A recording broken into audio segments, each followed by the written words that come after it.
Zoom, discoteca. Zoom, discoteca. And how different was this from the last Lear experience? Because similar? No. Last Lear was like a realization for me that cinema which doesn't have songs and it isn't who is not boring and it's not going to kill you.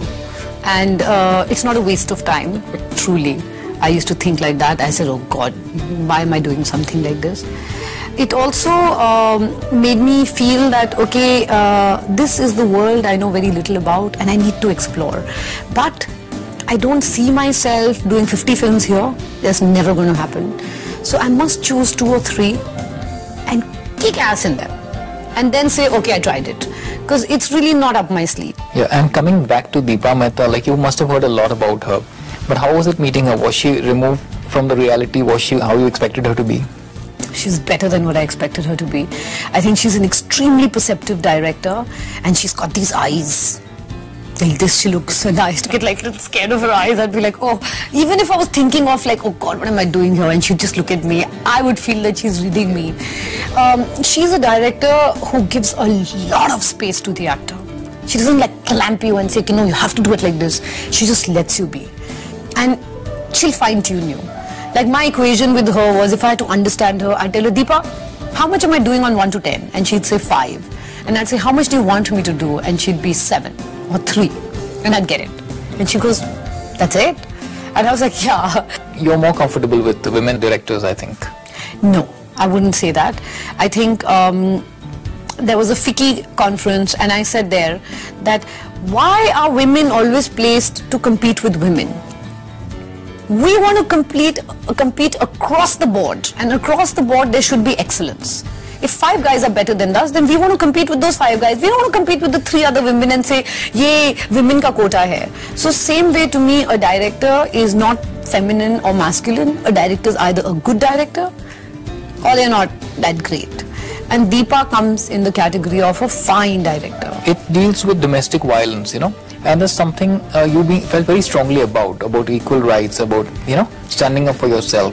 You always felt that. So, I mean, how anti this movie were you initially? Videsh, or Heaven on Earth, as we call it now, deals with domestic violence.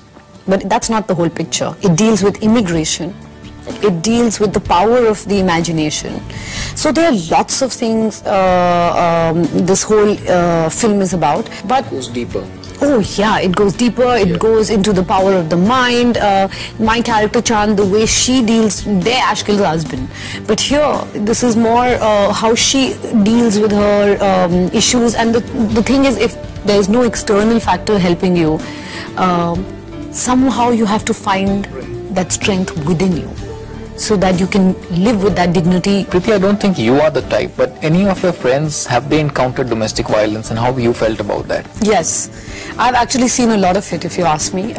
When I was much younger, studying psychology, and somehow I saw so many things in my life that I got very interested in criminal psychology. And I worked with a lot of women that went through violence or rape or different issues, and they all had one thing in common. It was their fault. And it's not their fault. And I think that's why this film is important, because when you see an overview, when you're involved in it yourself, you always, you call it subjective observation. But when you get out of it and you're objective about it, and you see it from a bird-eye view, then you realize that, oh my God, it's a completely different story. So, I think when people will realize that, and also there's another misconception that women who go through violence are victims. Chand is not a victim. She's a full-bodied, full-spirited girl. He slowly chips and chips and chips at her spirit. But you're not a high bichari, and that's why you become a victim. Nobody knows when a girl from an arranged marriage comes to know that, was she naughty? Did she jump around? Was she the clown in the family? Or was she the quiet, silent types? Or was she the crazy singer who would dance on Bollywood songs? You don't know. When the girl comes, she's just that one woman. Either you attempt to know her and let her flourish, or you clamp her down. That's what I felt as Chand. I wanted to claw out my mother-in-law. I wanted to strangle my husband when he tried to slap me and stuff like that. But I couldn't. And I just sat back, and then slowly you start feeling that, and I think that's actually a lot more strength.